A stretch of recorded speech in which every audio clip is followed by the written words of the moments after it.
kok bisa gini ya? Ini ada yang salah nih. Aneh banget. Padahal kan dia gak, lihat tuh, kelihatan banget. Padahal tingkah lakunya begini, tapi kok bisa gampang banget dapat rezeki? Ini ngaco banget sih. Padahal gak pernah sholat, gak pernah apa, aneh banget. Ya Allah, kenapa pagi-pagi nyinyir kayak itu? Lihat nih, lihat. Dia kan gak pernah sholat, ibadahnya kurang. Tapi kok rezekinya lancar banget, aneh kan? Ya Allah, Sony komen aja kayak juri aja. Ya bener, Tak siapin meja nih. Enggak lah, ini meja heran. komentator nih. Ustadz pasti heran dong, orang yang ibadahnya jarang. Tapi lihat tuh, senyumnya manis, aja adem. Tapi rezekinya banyak. Saya tidak mau ikut komennya. Yang jelas, mau tahu nggak? Kenapa? Kita akan bahas hari ini. Apaan? Ada orang nggak salat, kok rezekinya bisa lancar? Nah itu. Iya, kenapa? Boleh. Kita bahas ya. Jamaah, kita akan bahas dengan tema nggak salat, kok rezekinya lancar? Boleh tuh.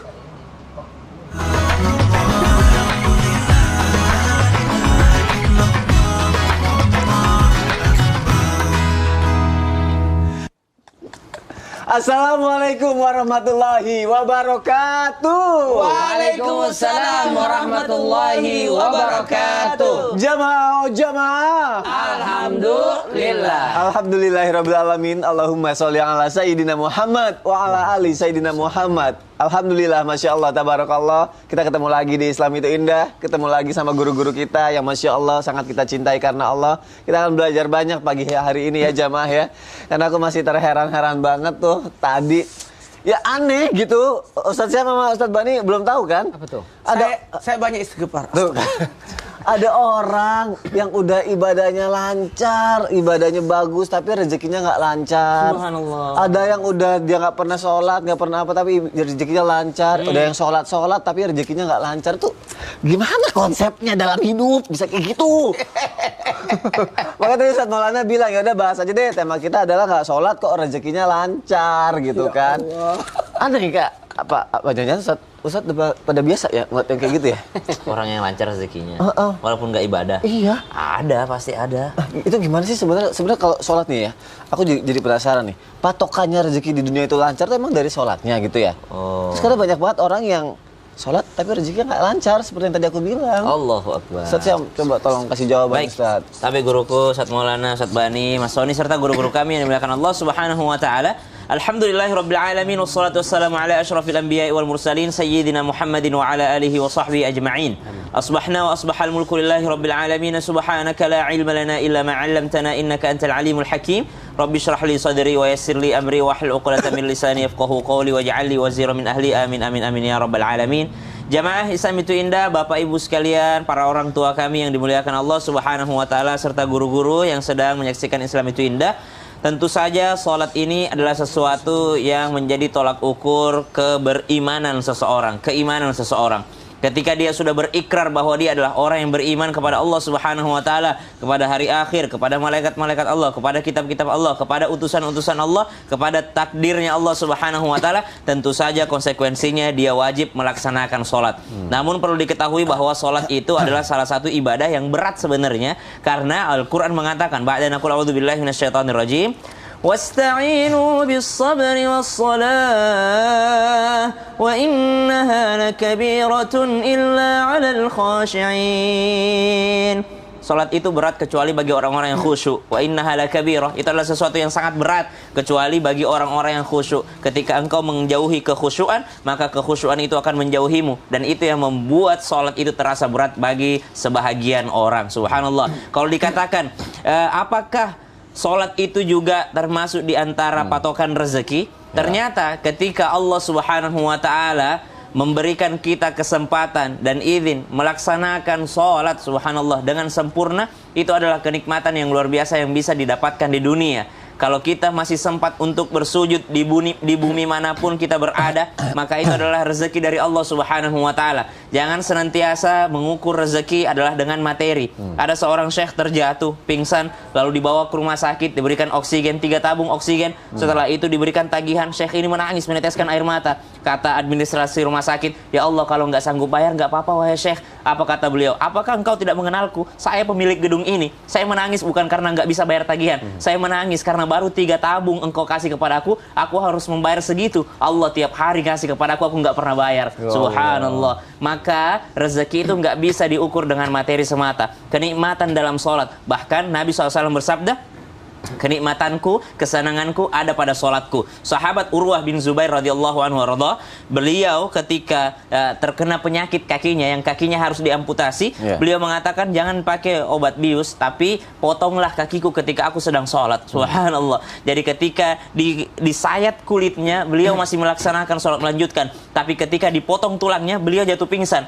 Tapi ketika terbangun, beliau mengatakan apakah sudah selesai? Maka sudah selesai diamputasi kakinya tanpa merasakan apa-apa karena kesenangan dalam sholatnya. Maka tolak ukur rezeki pertama bagi orang yang beriman adalah ketika Allah Subhanahu wa Ta'ala masih memberikan dia hidup agar bisa beribadah kepada Allah Subhanahu wa Ta'ala. Maka sholat itu termasuk rezeki yang luar biasa. Maka berbahagialah kalau kita masih ada kesempatan ke masjid berjamaah. Berbahagialah ketika kita masih bisa melaksanakan sholat dengan sempurna, dengan berdiri. Ada orang-orang yang mungkin harus melaksanakan sholat dengan duduk. Bahkan ada orang-orang yang harus dengan berbaring. Bahkan nggak lagi dikasih rezeki untuk sholat, yakni udah harus disolati. Subhanallah. Wallahu ta'ala alam. Berarti selama kita masih hidup, ya itu rezeki besar yang Allah kasih buat kita gitu adalah ya. sholat itu. Oke, kita bahas lagi. Kita kupas satu persatu ya. Kalau gitu ya.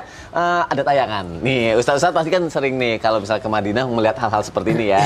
Mungkin jamaah juga pernah ngeliat nih. Semua toko di Madinah nih tutup saat azan sholat berkumandang. Coba kita lihat tayangannya, silakan. Oh, Masya Allah, tabarakallah. Ustaz Maulana yang sering bolak-balik sana tuh, pasti sering ngeliat yang kayak gitu-gitu juga kan? Iya, sampai aku ngintip loh dalamnya. Ada apa dalamnya? Alhamdulillah, luar biasa.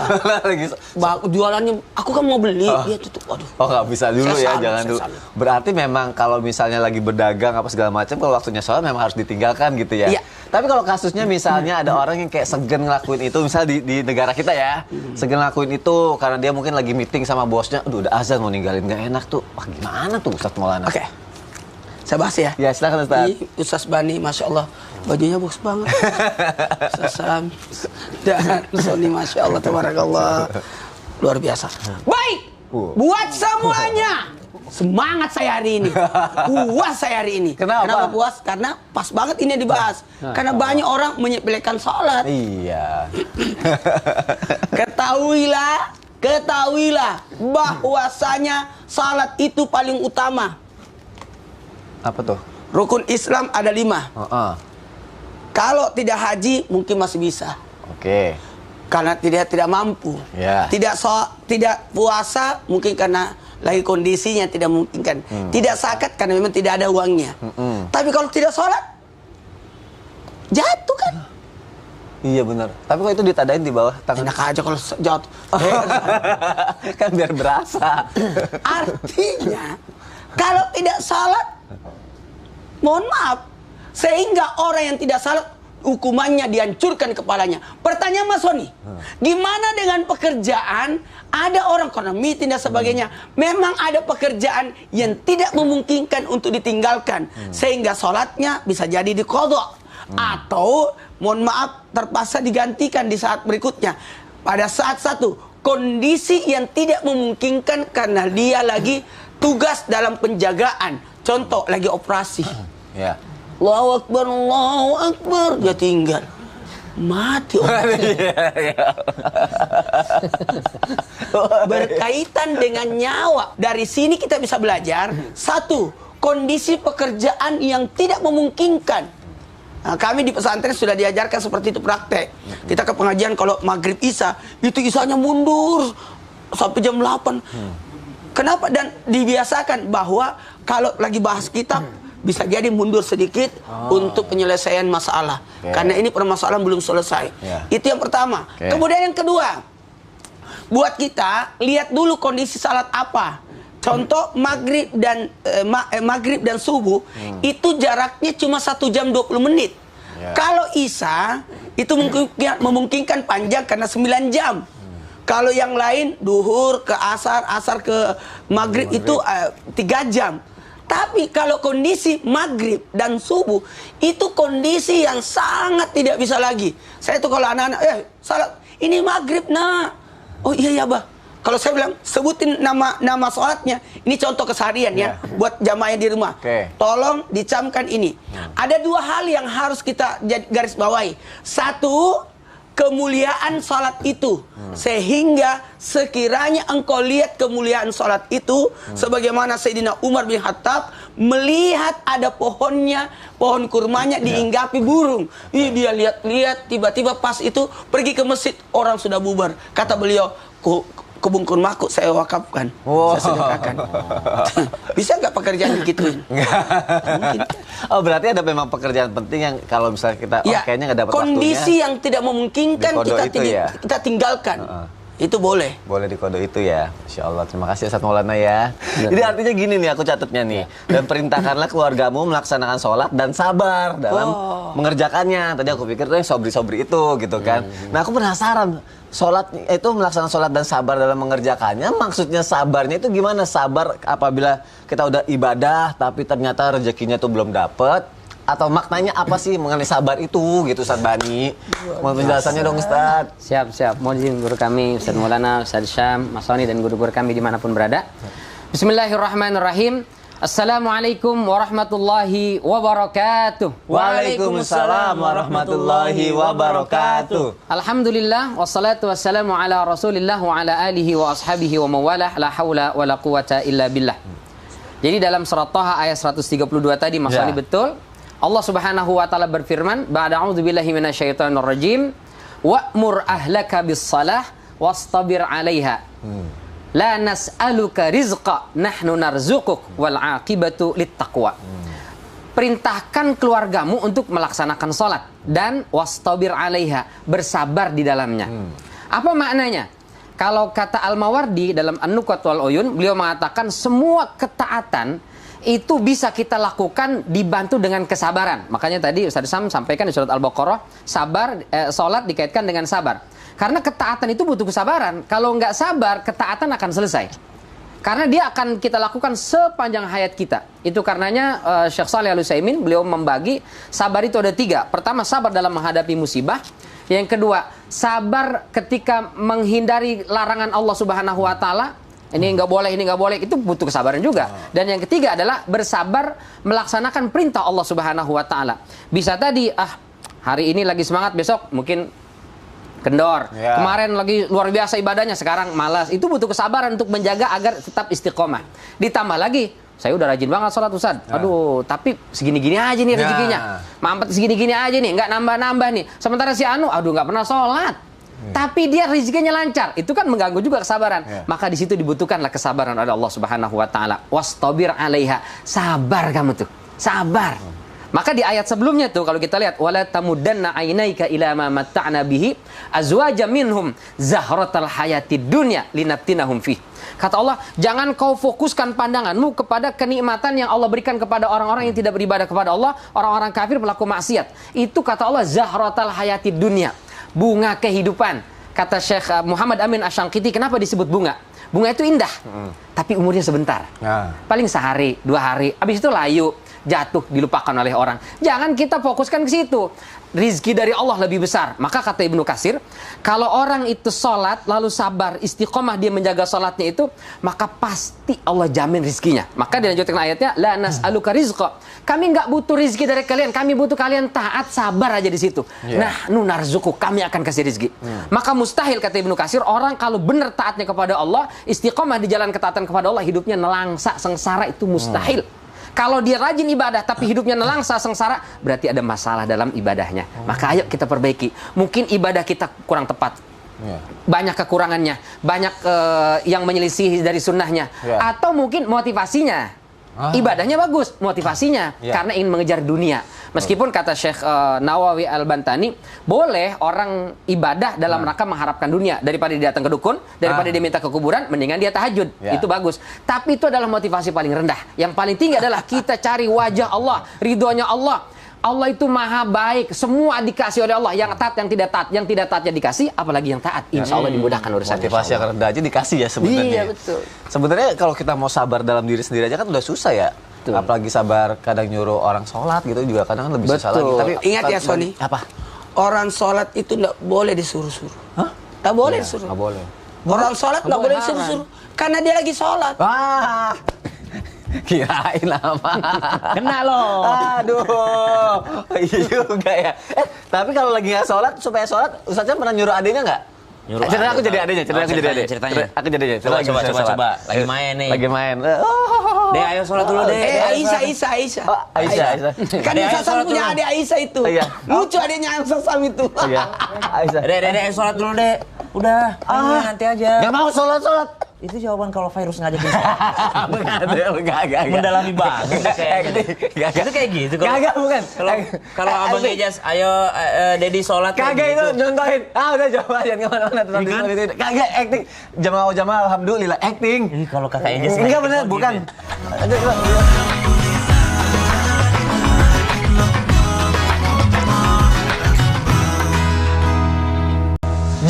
Jamaah. Alhamdulillah. Alhamdulillahirrabbilalamin. Kita masih di Islam itu Indah dan temanya juga masih sama. Nggak sholat kok rezekinya lancar. Kita kasih lihat dulu nih tayangan untuk jamaah yang ada di rumah ya. Tayangan ini ibu-ibu petani yang sholatnya di pinggir sawah. Ya Allah. Ayo lihat tayangannya yuk, silakan. Masya Allah. Tabarakallah. Berarti dimanapun kita berada, kewajibannya tetap harus dijalankan. Ustaz Syam, Iya. jawab dulu yang tadi yang mana? sebelum iklan yang aku nanya kalau misalnya kita nyuruh kerabat kita atau keluarga nyuruh sholat tapi dia tuh udah nggak percaya, aduh ngapain sih sholat, aku nggak dapet apa-apa dari sholat. Astagfirullah. Cara nyuruhnya gimana Ustaz? Baik, Habib Mas Sony, Ustadz Bani, Ustadz Maulana serta guru-guru kami yang dimuliakan Allah Subhanahu wa taala. Jadi mengomentari sedikit dari VT para petani yang insya Allah menjalankan ibadah dengan ketaatannya, kekhusyuannya kepada Allah Subhanahu wa taala, karena sangat tidak masuk akal seorang petani, begitupun pekerjaan yang lainnya, wabil khusus petani ini, kalau tidak taat kepada Allah Subhanahu wa taala. Kita ini cuma nabur benih, yang numbuhin tuh Allah. Kita lihat banyak tanaman yang gagal. Kenapa? Yang mengaturnya semua Allah Subhanahu wa taala.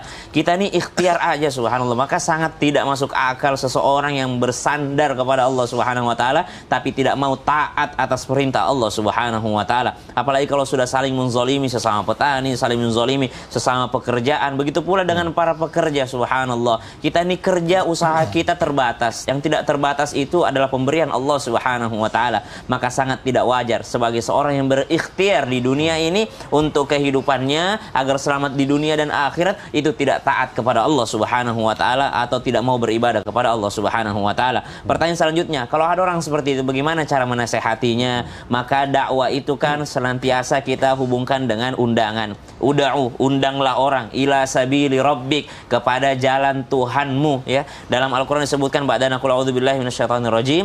Ud'u ila sabili rabbika bil hikmati wal mau'izatil hasanati wajadilhum billati hiya ahsan. Allah Subhanahu wa taala menuangkan kepada kita ayat tentang dakwah yang begitu indah. Undanglah kepada jalan Tuhanmu. Kalau disebut dengan undangan, ada undangan yang bersifat umum, ada undangan yang bersifat private. Kalau undangan private ini biasanya orang yang udah kenal banget gitu, orang yang deket banget. Maka dekati dulu hatinya baru dakwahi dia. Kalau kita tidak mendekat dengannya, maka bedakan antara kita dakwah secara umum seperti ini dengan dakwah dari hati ke hati itu sangat berbeda. Sehingga Nabi SAW acap kali kita lihat beberapa riwayat ketika mendakwahi para sahabat, Nabi sambil menyentuhnya. Kenapa Nabi menyentuhnya? Subhanallah, ketika Nabi menasihati Abu Hurairah, lutut sama lutut tuh nempel. Subhanallah, sambil fa'akhadha biyadi, Nabi pegang tangannya. Kenapa dia pegang tangannya? Karena dakwah dengan sentuhan, dakwah dengan kedekatan. Maka dekati mereka. Nah, Papa, Dedi sangat senang kalau kamu sholat tuh nak. Beda dengan,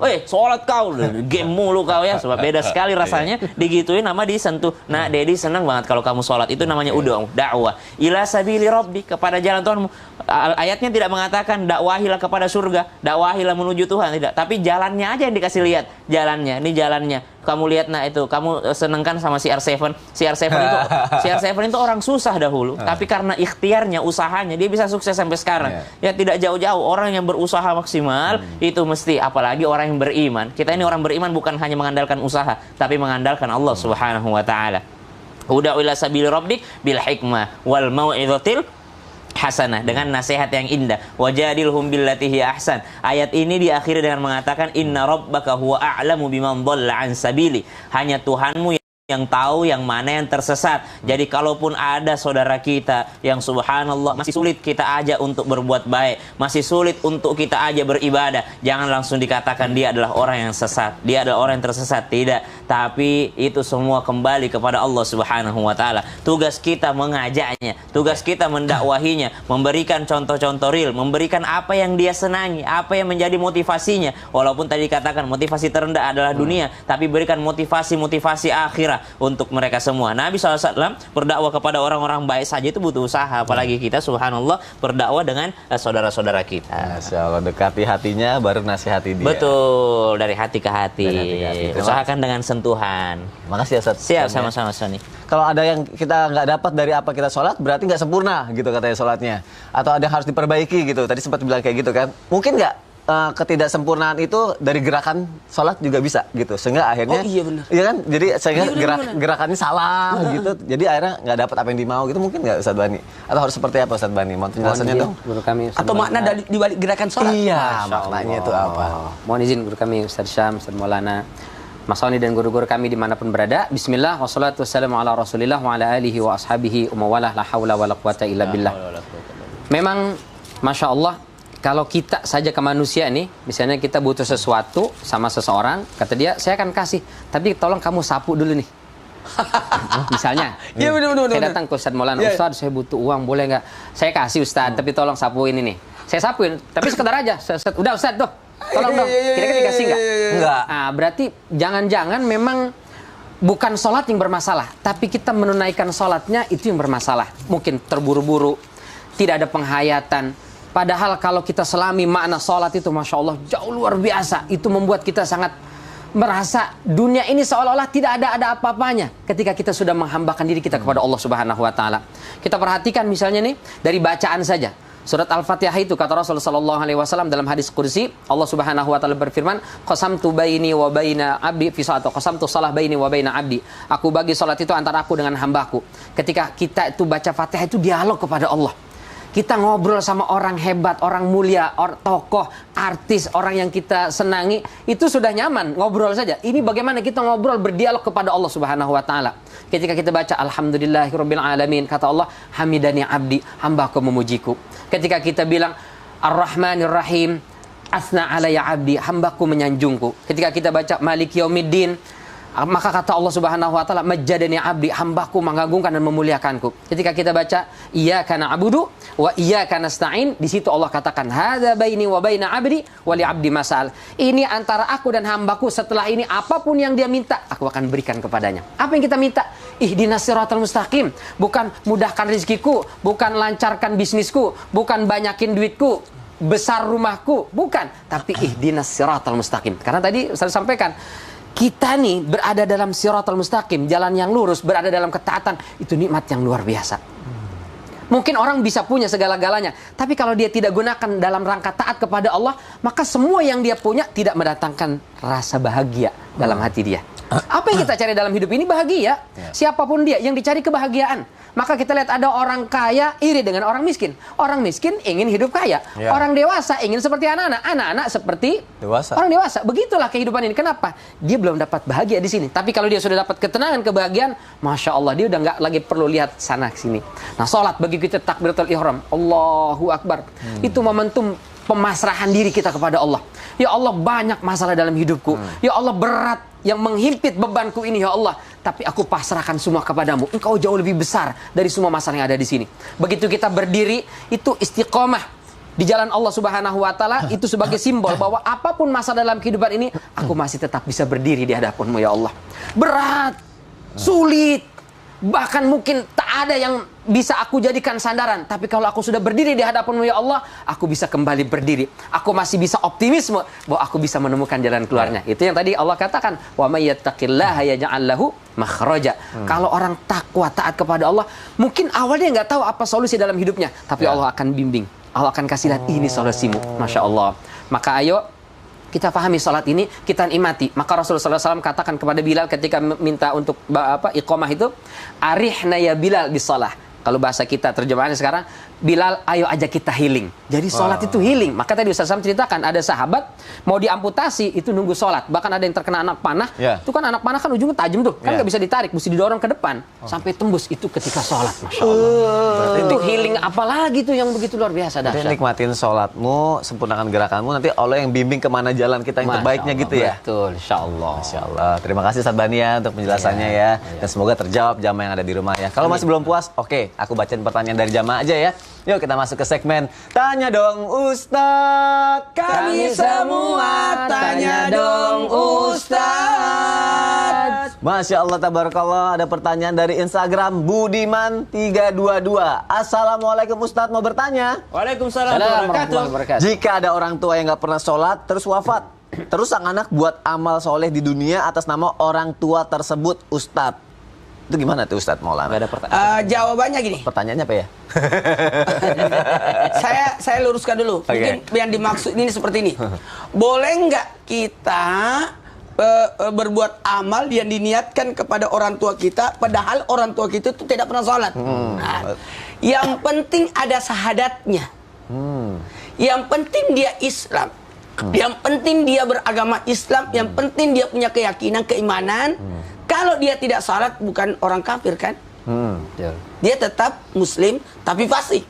Oke. Jadi jawabannya, ada orang diampuni dosa-dosanya oleh Allah, diangkat derajat kemuliaannya disebabkan doa anaknya yang masih hidup, yang mendoakan untuknya. Oke. Orang tuanya sudah meninggal.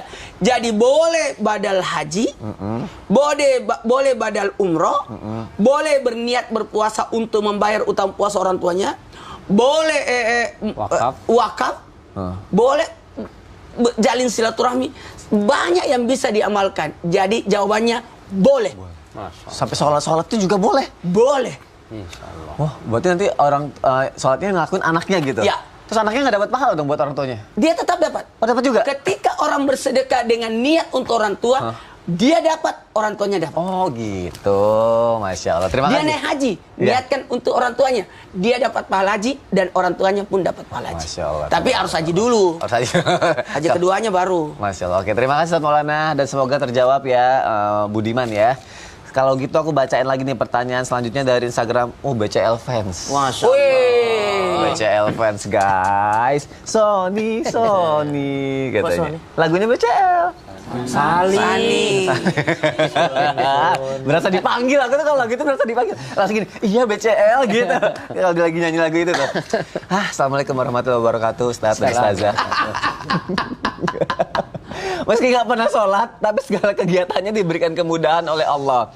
Apakah karena ada amalan tertentu yang dilakukan sehingga Allah mempermudah kegiatan kita?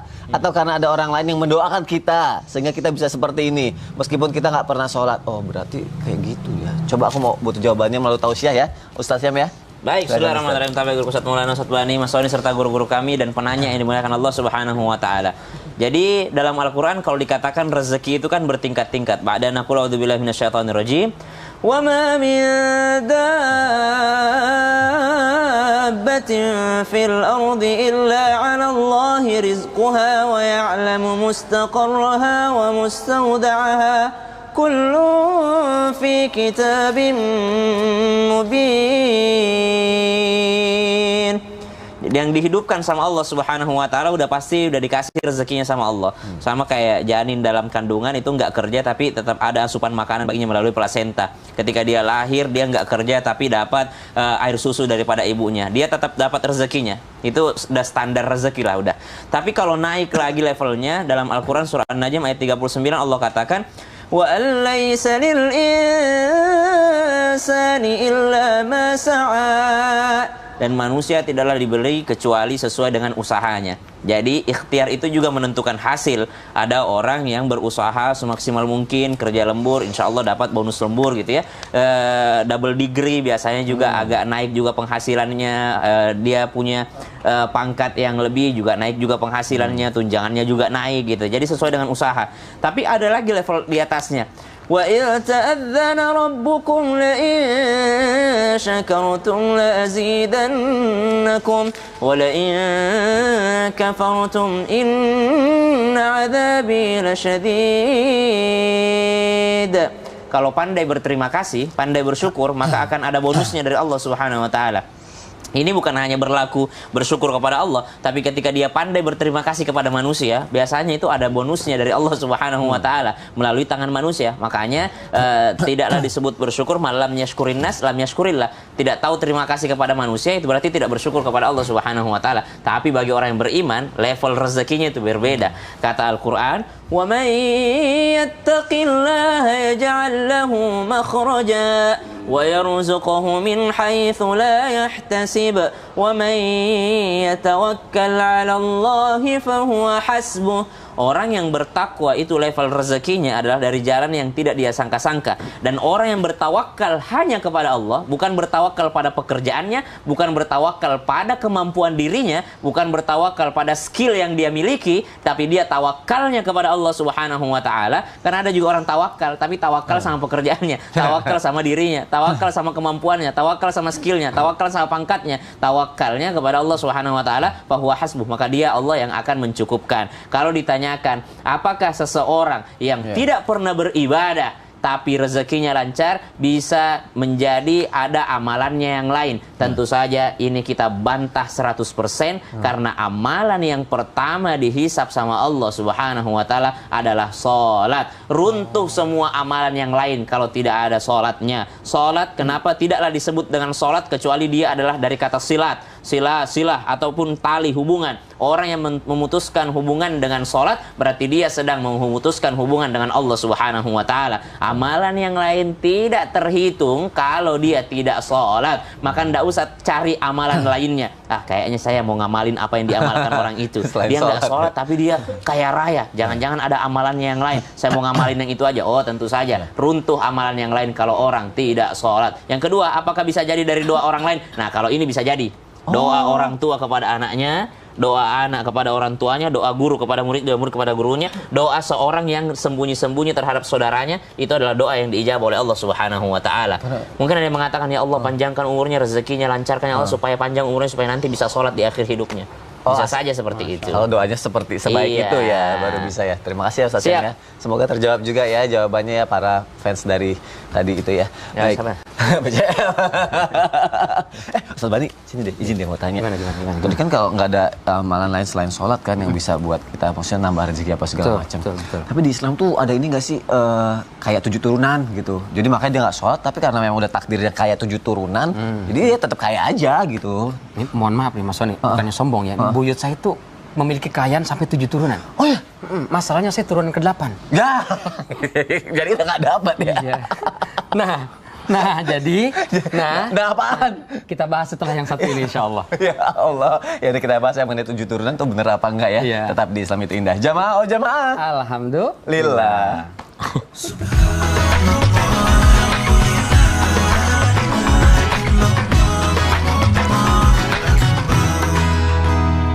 Jamaah, oh jamaah. Alhamdulillah. Alhamdulillahirrabbilalamin. Kita masih di Islam itu indah. Dan buat jamaah yang baru bergabung, hari ini kita sedang membahas tema nggak sholat kok rezekinya lancar. Apa karena kekayaan 7 turunan yang sudah ditakdirkan untuknya? Tapi dia keturunan ke-8. Tapi dia keturunan ke-8 akhirnya nggak dapat. Tapi memang benar ada 7 turunan gitu. Jadi kayak emang nggak usah sholat karena emang udah 7 turunannya dia tuh udah pasti kaya aja gitu. Tadi belum terjawab loh Ustaz Bani loh. Mau jawab sekarang kan? Boleh. Oke, silakan Ustaz Bani. Mohon izin guru kami Ustaz Maulana, Ustaz Syah, Mas Sony dan guru kami dimanapun berada. Bismillah wassalatu wassalamu ala Rasulillah.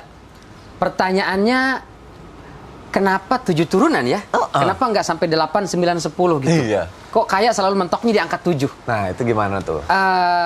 Ada beberapa penelitian yang coba dilakukan. Ternyata ini berkaitan dengan konsep pewarisan genetik atau sifat. Jadi setiap anak itu dia mewarisi separuh dari sifat genetik induknya. Dan ini kalau terus diwariskan terus itu pada generasi ke-7 itu kemungkinan kecil sifat itu akan muncul karena dia mendekati 0. Nah, kalau sudah ke-8 udah nggak ada sama sekali. Itulah kemudian kenapa disebut dengan 7 turunan. 7 turunan, tidak ada 8. Satu. Yang kedua, mungkin saja kalau leluhurnya adalah kaya raya, hartanya berlipat-lipat banyak sekali, itu bisa saja betul. Ini anaknya mau bagaimana jungkir balik pun dia tetap kaya karena orang tuanya kaya. Tapi sebanyak apapun harta itu, kalau pengelolaan uangnya tidak baik, dia akan habis. Dan mungkin tidak akan sampai pada generasi ke-7 tadi, nggak sampai. Maka kecakapan dalam mengelola harta itu juga penting. Meskipun dia nggak sholat, dia nggak ibadah, tapi kemampuan dia mengelola harta, mungkin itu yang menjadikan harta itu tetap bertahan. Sehingga anak-anaknya meskipun nggak ibadah juga tetap dapat, karena kemampuan orang tuanya. Makanya dalam Islam itu ada namanya konsep al-hajru. Menahan harta anak yatim ketika dia ditinggal orang tuanya, kaya raya orang tuanya, tapi anaknya masih anak-anak nih. Dia kan nggak bisa, nggak memiliki kecakapan mengelola uang. Maka Allah perintahkan dalam surat An-Nisa ayat 6 itu, wabtalul yatama hatta idza balagun nikah wa in anashtum minhum rusydan fadfa'u ilaihim amwalahum. Ketika anak yatim ini punya harta banyak, pegang dulu harta itu. Oleh siapa? Boleh pamannya, boleh kakeknya, boleh keluarga yang memiliki kemampuan kecakapan dalam mengelola harta. Jangan dikasih ke anak karena akan habis. Maka dikelola. Bahkan dalam hadis Rasulullah sallallahu alaihi wasallam mengatakan, man waliya yatiman lahu malun falyattajirhu wa la yatruku ta'khudhu shadaqah atau ta'kuluhu shadaqah. Ketika ada orang dikasih amanah mengurus atau memegang harta anak yatim, itu jangan dibiarin aja, dikelola supaya harta ini tetap berkembang, bertambah. Yang ketiga, meskipun hartanya banyak, 7 turunan, tapi dia memiliki kecakapan dalam mengelola, tapi dia habiskan untuk berbuat dosa dan maksiat, untuk foya-foya, untuk melakukan, dia hambur-hamburkan harta itu, maka akan habis. Kalau bukan habis karena bangkrut dan rugi segala macam, maka Allah yang nauzubillah min zalik akan membinasakan harta itu. Kita tahu Qarun, bagaimana kayanya Qarun. Allah katakan, inna Qarun kana min qaumi Musa fabagha alaihim. Qarun termasuk dari Bani Israel, dari kaumnya Nabi Musa alaihissalam, atau hidup sezaman dengan Nabi Musa, tapi berbuat foya-foya, hidupnya parlente dan seterusnya. Maka Allah Subhanahu wa taala katakan, hartanya itu inna mafatihahu latanu bil usbati ulil quwwah. Kunci dia, hartanya banyak, taruh satu gudang itu dikunci, digembok, ada anak kuncinya. Itu anak-anak kunci itu dikumpulkan, itu dipanggul oleh 10 orang laki-laki dewasa, nggak kuat. Menunjukkan betapa banyak hartanya. Tapi ketika dia berbuat maksiat, dihabiskan untuk foya-foya, sombong, dia di hadapan Allah Subhanahu wa taala, fa khasafna bihi wa bidarihil ard. Kami tenggelamkan, kami benamkan hartanya dan juga seluruh yang dia punya itu. Nauzubillah min dzalik. Jadi nggak nyampe 7 turunan itu harta Qarun, padahal banyak hartanya. Berarti terbalik lagi, tergantung kita itu sendiri ya. Betul. Kedekatan kita sama Allahnya atau kecakapan pengelolaan. Betul. Jangan sampai udah nggak cakep, nggak ngelola harta, nggak bisa ngelola harta gitu ya. Maksiat lagi. Maksiat lagi. Nggak cakep hatinya itu kan. Betul. Kecakapan mengelola harta. Baik. Kita lanjutkan lagi jamaah yang ada di rumah. Terima kasih Ustaz Bani ya untuk jawabannya ya. Ustaz Maulana. Ya. Kalau rezeki kita nih, maaf nih, ternyata belum sebaik apa yang seperti kita harapkan, padahal kita udah ibadah gitu ya. Itu ada hubungannya nggak sih sebenarnya? Ya itu bukan karena kualitas sholat kita, karena ikhtiar kita. Jadi rezeki yang kita dapat karena ikhtiar kita. Karena aku pernah ngomong ke orang gini, bro, kalau misal mau lebih baik lagi hidupnya, ya lo sholat lah. Ngapain sholat? Pekerjaan gua, sukses gua itu tergantung ikhtiar gua, bro, gitu. Kalau gua ikhtiar gua kencang, ya rezeki gua kencang. Kalau gua nggak, mungkin lambat. Gitu dia jawabnya. Itu gimana, Ustaz Maulana? Oh ya, konsep rezekinya itu. Nah itu. Izin Ustaz Bani dan Ustaz Sams. Bismillahirrahmanirrahim. Buat semuanya yang lagi sibuk mencari nafkah, mencari rezeki, terus dia berkata, aku bisa dapat rezeki walaupun saya tidak salat. Iya, jawabannya iya. Ingat, ada beberapa, ada namanya istidraj, bahkan ada, mohon maaf, ini konsep istidraj nanti kita bahas di segmen berikutnya. Saya singkirin dulu sebentar, karena saya mau fokus dulu ini. Oh, apa tuh? Apa itu? Ada orang, memang kaget orang, loh, ad-dunya sijinul mu'min wa jannatul kafir. Kelihatannya dunia ini sebagai penjara orang beriman dan surganya bagi yang tidak beriman. Artinya apa? Kalau kita lihat, mohon maaf, yang curi sendal siapa? Orang Muslim sendiri. Orang Muslim Di masjid. Di masjid. Yang lagi sholat Di juga. masjid curi sendal. Siapa yang curi? Orang itu ya, Orang Islam yang juga habis kan? sholat juga. Iya. Tapi kenapa ibadah lain tidak dicuri sendalnya? Kenapa ya?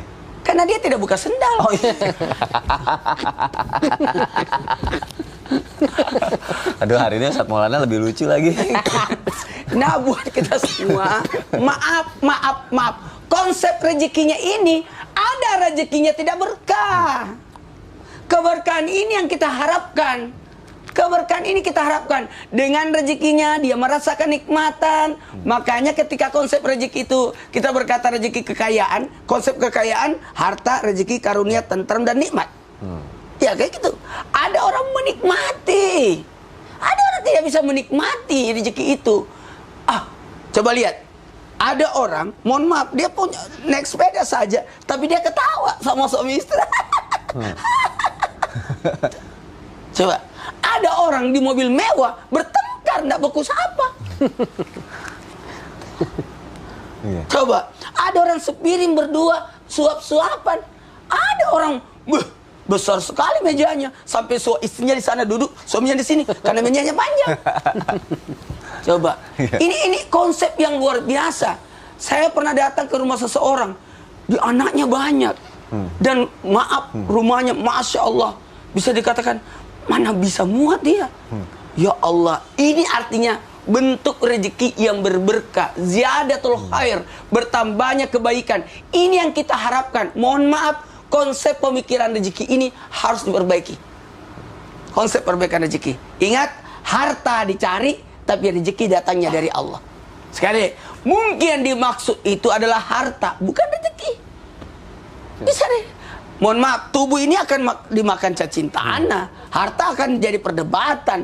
Tapi rezeki itu kan ada 3. Yang dimakan, yang dipakai, yang disedekahkan. Ini yang dimakan, dinikmati, yang dipakai, alhamdulillah, dimanfaatkan. Tapi ada satu lagi, yakni yang disedekahkan. Itulah yang akan didapat dari kemudian. Bukankah mencari nafkah itu adalah bagian daripada ibadah? Itu tuh. Jadi Ustadz, saya rajin salat, kok konsep rezekiku kurang? Karena tidak bersungguh-sungguh dalam bekerja. Suka telat, nggak disiplin. Tapi aku tuh tertarik males. yang tadi Ustadz Maulana itu loh, yang ada sepasang suami istri yang dia naik sepeda, dia bisa ketawa-tawa itu. Aku tahu kenapa dia ketawa. Kenapa? Karena dia duduk di atas jokes. Oh iya. Jokes. Aduh.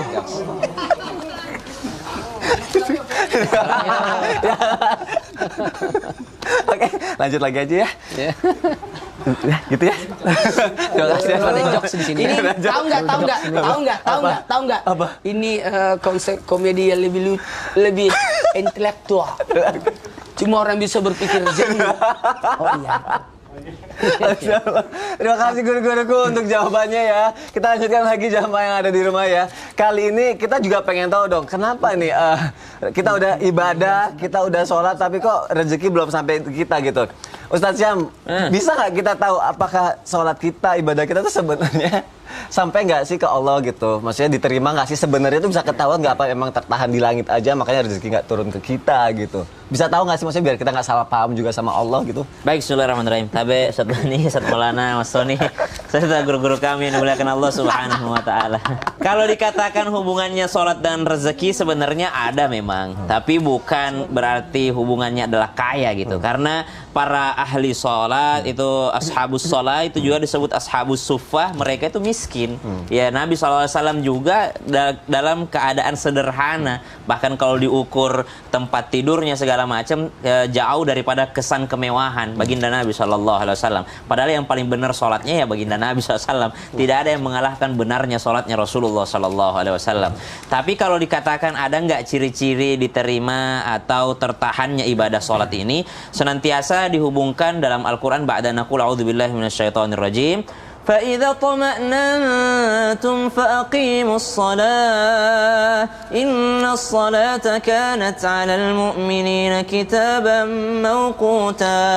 Di awal ayatnya Allah katakan فَإِذَا قَضَيْتُمُ الصَّلَاةَ فَاذْكُرُوا اللَّهَ قِيَامًا وَقُعُودًا. Orang yang setelah melaksanakan sholat itu adalah mengingat Allah Subhanahu wa Ta'ala. Artinya orang yang benar sholatnya, diterima sholatnya, itu adalah orang yang senantiasa mengingat Allah Subhanahu wa Ta'ala. Jadi habis sholat, subhanallah, keluar kembali ke pekerjaannya, tiba-tiba ada kesempatan untuk korupsi, tapi karena dia habis sholat dia tetap mengingat Allah. Ini haram nih, ini haram, tidak boleh saya lakukan ini, subhanallah. Akhirnya dia mengingat Allah Subhanahu wa Ta'ala karena dia habis sholat. Berarti sholatnya benar, itu sholatnya benar.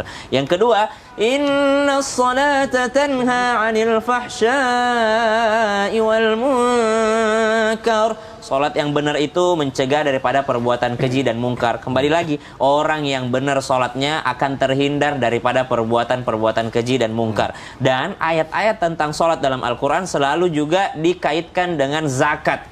Wa aqimus salata wa atuz zakah warka'u ma'ar raki'in. Dirikan salat, tunaikan zakat. Subhanallah. Berarti salah satu ciri atau tanda orang yang diterima salatnya, orang-orang yang benar mendirikan salatnya itu tidak jauh-jauh daripada sedekah.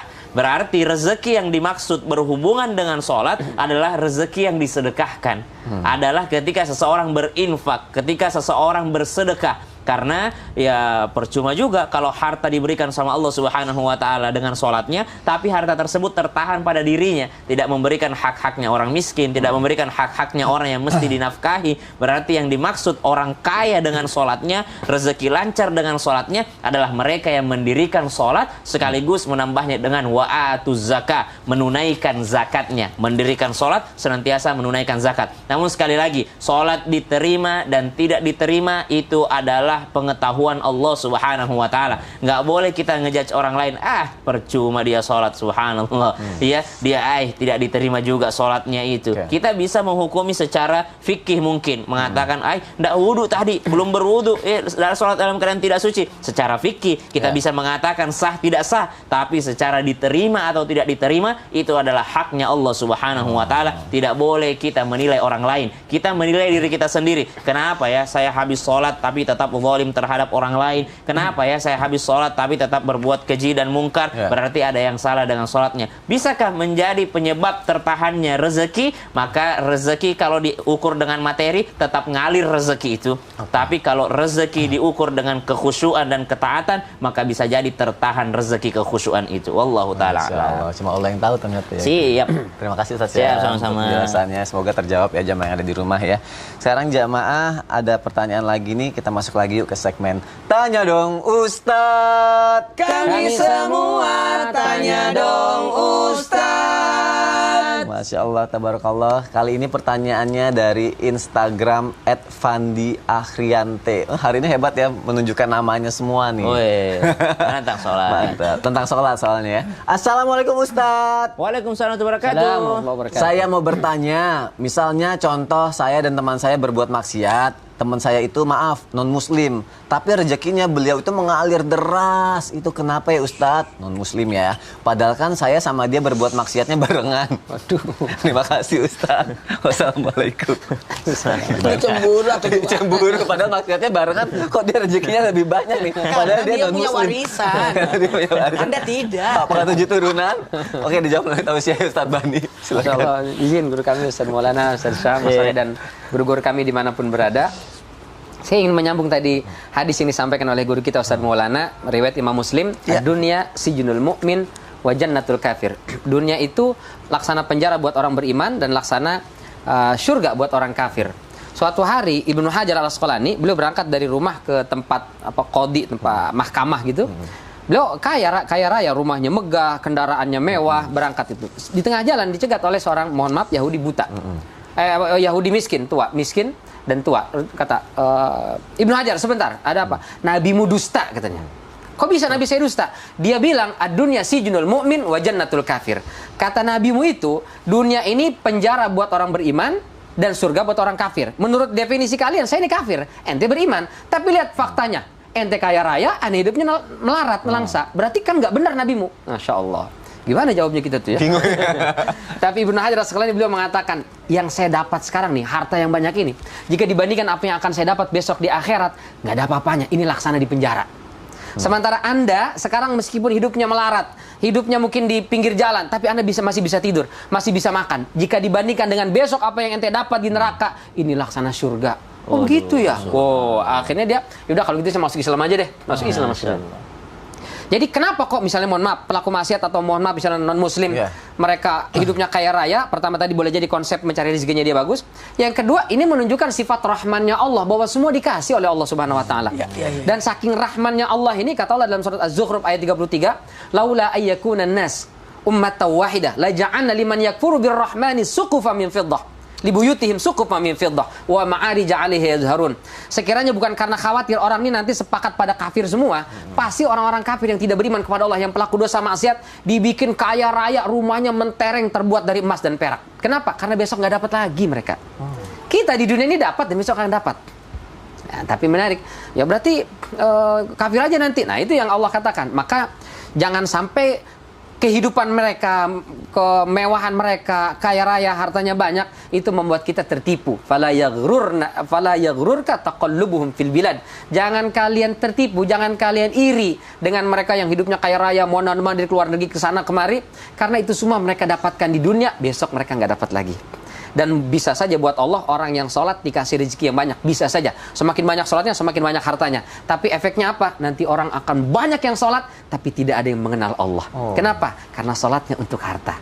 Allahnya di mana? Maka itu Allah jadikan ada yang dapat harta, ada yang dimudahkan rezeki, ada yang dimudahkan urusan, ada yang tidak. Agar keterpautan dan keterikatan kita dengan Allah Subhanahu wa Ta'ala selalu terjaga. Ada harta, tidak ada harta, kita tetap mintanya ke Allah Subhanahu wa Ta'ala. Wallahu a'lam bishawab. Terima kasih Ustaz Bani. Jamaah jangan kemana-mana. Setelah ini aku mau bacain lagi pertanyaan yang lebih menarik lagi dan semakin banyak lagi dari jamaah. Jadi tetap di Islam itu indah. Jamaah, oh jamaah, alhamdulillah.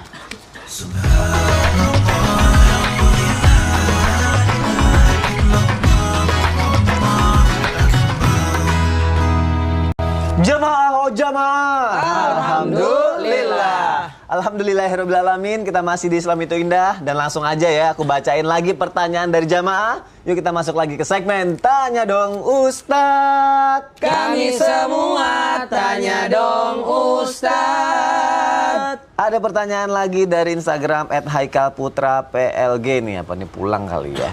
Assalamualaikum Ustadz. Benarkah orang yang kaya tanpa sholat itu dijagain jin? Hati-hati ya. Laknat bersampul rahmat. Kelihatannya rahmat, padahal itu laknat di dalamnya. Orang yang bersekutu dengan jin, bersekutu dengan kemusyrikan untuk mendapatkan, maaf saya pinjam kata-kata ini, melihara tuyul lah, melihara apalah, memakai ilmu inilah, mohon maaf, itu adalah kelihatannya rahmat, tapi sebenarnya dia adalah laknat. Makin tersesat, bisa merusak sahadatnya. Ini membahayakan. Jangan pernah disilaukan dengan kenikmatan yang sebenarnya sesaat. Maka ada namanya istidraj. Artinya bisa jadi dikasih tapi di dunia aja, tapi nanti di akhirat tidak ada. Justru dia akan jadi berat nanti itu. Bahkan akan disiksa dengan atas apa yang didapatkan. Ini yang kita harapkan, rezeki yang berberkah. 1, 2, 3, rezeki yang berberkah. Masya Allah. Terima kasih Ustadz Maulana. Pertanyaan selanjutnya dari Instagram @mhdfarahat. Assalamualaikum Ustadz, saya pernah dengar teman-teman saya ikut giveaway gitu, dapat mobil. Wah. Apakah rezeki itu bisa datang dari keberuntungan juga, Ustadz Bani? Giveaway. Udah pernah dapat? Saya belum. Belum lagi. Nunggu Ustadz Maulana nanti.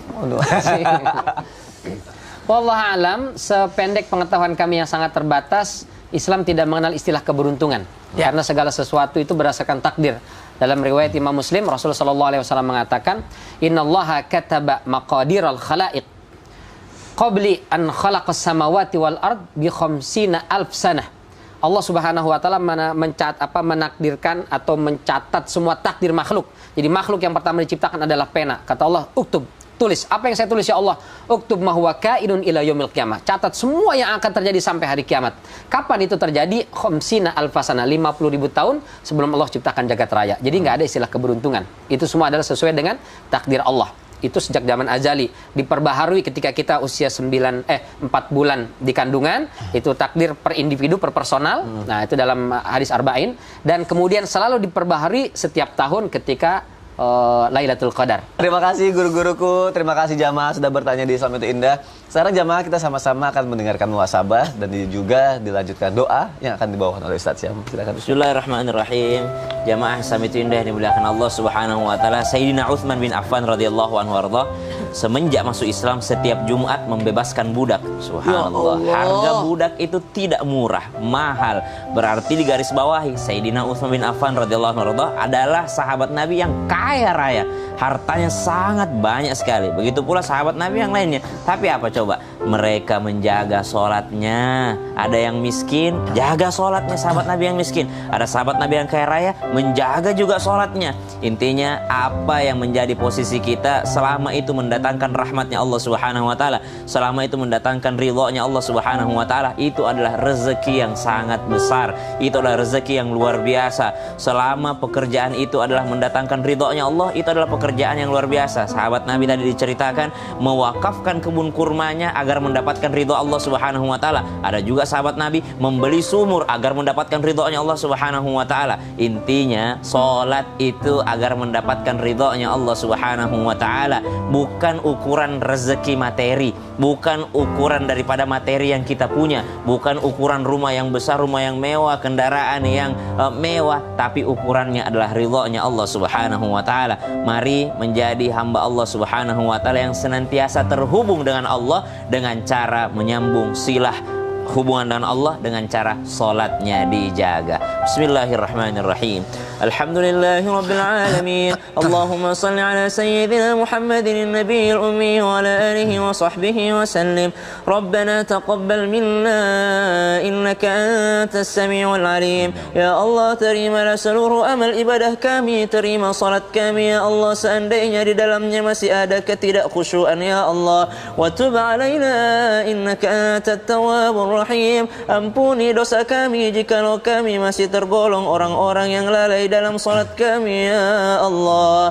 Rabbana ja'alna muqimis salati wa min dzurriyyatina rabbana wa taqabbal du'a. Ya Allah, jadikanlah kami ya Allah orang-orang yang mendirikan salat, begitu pula anak cucu keturunan kami ya Allah. Kemudian perkenankanlah doa-doa kami ya Allah. Wa sallallahu ala sayyidina Muhammad walhamdulillahi rabbil alamin. Masya Allah, guru-guruku terima kasih ya. Jamaah juga terima kasih ya sudah menyaksikan Islam itu Indah. Insya Allah besok kita ketemu lagi ya. Wassalamualaikum warahmatullahi wabarakatuh. Waalaikumsalam warahmatullahi wabarakatuh. Sallallahu ala Muhammad, sallallahu ala